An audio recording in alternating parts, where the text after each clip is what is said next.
Morning sir. Doctor Joshna sir.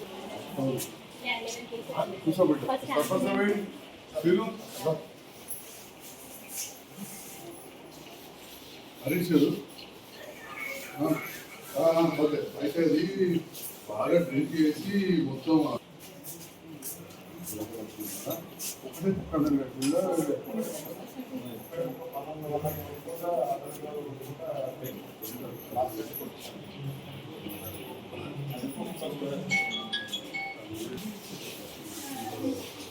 ఎవరమ్మా ఇప్పుడు జరుగుతా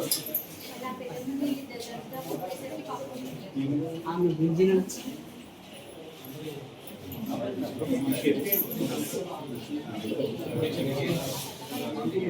ఇద్దరు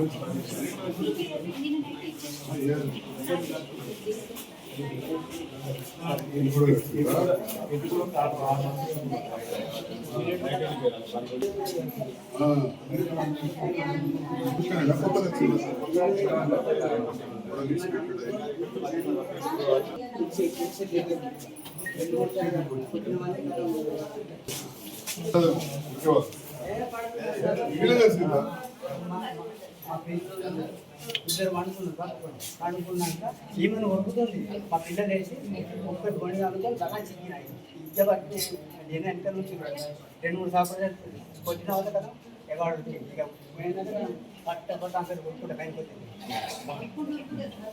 లేదు ఒక్కటి 2 నిమిషాలు నేను వెనకైతే బండి మా ముందుగా అక్కడ కొట్టుకొని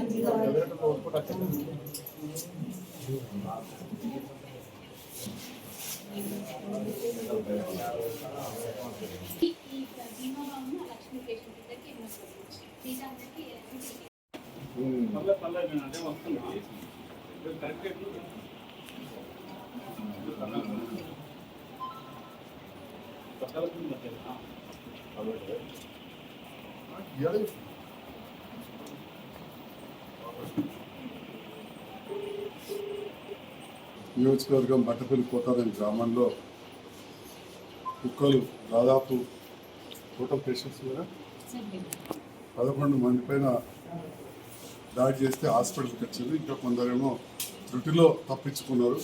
అందులో ఇద్దరికి చాలా సీరియస్గా తలపైన మెడకు దగ్గర కరవడం జరిగింది. మిగతా వాళ్ళకు చేతులకు కాళ్ళకు కరవడం జరిగింది. వెంటనే ఆ గ్రామ సర్పంచ్ గారు స్పందించి వాళ్ళందరినీ కూడా కార్లలో అంబులెన్స్లో హాస్పిటల్ తరలించారు.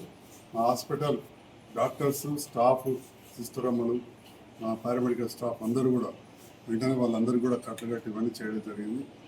దానికి తగిన మందులు అన్నీ కూడా ఉన్నాయి. ముఖ్యంగా ప్రైమరీగా ఇచ్చే యాంటీ రేబీస్ వ్యాక్సిన్ కావచ్చు, టీటీ కావచ్చు ఇవ్వడం జరిగింది. దీన్ని అన్నిటికంటే ముఖ్యంగా వాళ్ళ దగ్గర అక్కడ వచ్చిన వాళ్ళకు ఇంకా తొందరగా అటాక్ అయ్యి ఉంటుంది. దానికోసం ఇమ్యూనోగ్లోబులిన్ ఇంజెక్షన్స్ కూడా ఇద్దరికి ఇస్తున్నారు. ఒక్కొక్క ఇంజెక్షన్ ఖరీదు 10,000 రూపాయలు ఉంటుంది. 10,000 రూపాయలు ఉంటుంది. అంటే అట్లాంటి ఇంజెక్షన్లు కూడా ఈ తెలంగాణ రాష్ట్ర ప్రభుత్వం రేవంత్ రెడ్డి గారి నేతృత్వంలోని ప్రభుత్వం కాంగ్రెస్ ప్రభుత్వం ఇక్కడ ఇవ్వడం వలన ఇవాళ ఆ ఇద్దరు కూడా కొంత ప్రాణహానికి తగ్గే అవకాశం ఉంది. అయితే ఇమ్యూనోగ్లోబులిన్ ఇంజెక్షన్ లాంటివి కూడా జగిత్యాల్లో అందుబాటులో వస్తున్నాయని చెప్పి కూడా పాత్రికేయ మిత్రులకు మీడియా ద్వారా ఆయన కొడతా ఉన్నాం. ఇప్పుడే పిక్చర్ కేర్ బ్లాక్ కూడా వెళ్ళిన ఒక పాము పుట్టిన అమ్మాయి అయోధ్య నుంచి వచ్చింది.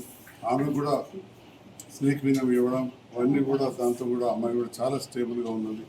నిన్న ఒక రిటైర్డ్ ఎంప్లాయీ కూడా ఊపిరితిత్తులు వచ్చి శ్వాస వెళ్ళకుంటుంటే కూడా ఇమ్మీడియట్ ట్రీట్మెంట్ చేస్తే సూపరింటెండెంట్ గారు అందరూ చూడండి. అంటే ఈ రకంగా జగిత్యాల ప్రభుత్వ ఆసుపత్రిలో ఒక మంచం కూడా ఖాళీ లేకుండా ఇల్లుగా ఉన్నది.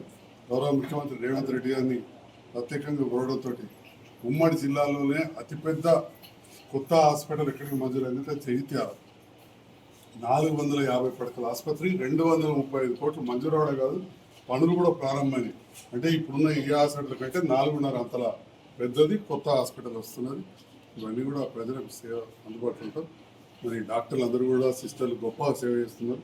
అందరూ కూడా బాగుండాలని కోరుకుంటాం. మరి మీ అందరూ తెలుసు, మా మీడియా మిత్రులు అడుగు చెప్తారు. ప్రశ్న నేను ముందే చాలా జాగ్రత్తగా చెప్పాల్సి వస్తుంది. మా సర్పంచ్ గారికి పరీక్షనే గ్రామాలలో నాయకులకు వీధి కుక్కలు ఒకప్పుడు ఏదో మందు పెట్టి చంపుడు సూదేసి చంపడం అని ఇన్ను మా వాళ్ళు చేస్తలేరు, మేము చేస్తలేము. కానీ మరి ఇప్పుడు ఆ కుక్కల ప్రేమికులు ఉన్నారు, వాటి ప్రేమికులు ప్రభుత్వ పక్షాన కొన్ని ఫ్యామిలీ ప్లానింగ్ ఆపరేషన్లు అబౌట్ ఇవ్వటం కొన్ని చేస్తున్నాం. కానీ మరి దీని పట్ల ప్రభుత్వం కూడా చేసే పని చేస్తూ ఉంది. ఈ ఎవరైతే జంతు ప్రేమికులు కావచ్చు, స్వచ్ఛంద సంస్థలు కూడా ఈ ఫ్యామిలీ ప్లానింగ్ ఆపరేషన్స్ వీటన్నిటిలో కూడా కొంత ముందరికి వచ్చి కుక్కల సంఖ్యను తగ్గించాల్సిన అవసరం ఉన్నది. వీధి కుక్కలను సొంతం పెంచుకునే వాళ్ళు పెంచుకుంటారు. రెగ్యులర్గా కూడా ఊళ్ళలో వాటికి కూడా పశువుల డాక్టర్లతోటి యాంటీ రేబీస్ వ్యాక్సిన్ వాటికే వేయిస్తే మనకి ఇబ్బంది ఉండదు. కానీ ఎక్కడి నుంచో వచ్చిన కుక్కలకు ఆ సర్పంచ్ గారు కావచ్చు, గ్రామ కార్యదర్శి కావచ్చు ఏం చేయలేదు. ఇప్పుడు చెప్తున్నారు సర్పంచ్ బట్టపల్లి పోతారని ఆ కుక్క ఏదైతే ఉందో అసలు ఆ ఊరు కుక్కరే కాదు. ఆ ఊరు కుక్కన్నా కానీ కొంత వేరే ఉంటుంది. వాటికి ఇంత ఆ రకంగా వేరే చోటు కుక్కలు కూడా తీసుకొచ్చి వదులుతున్నారు. దీనివల్ల సమస్య వస్తుంది. ఏదేమైనా వాటి పరిష్కారం కూడా మార్గం చూస్తాం. ఇప్పుడు మాత్రం ఎవరైతే బాధితున్నారో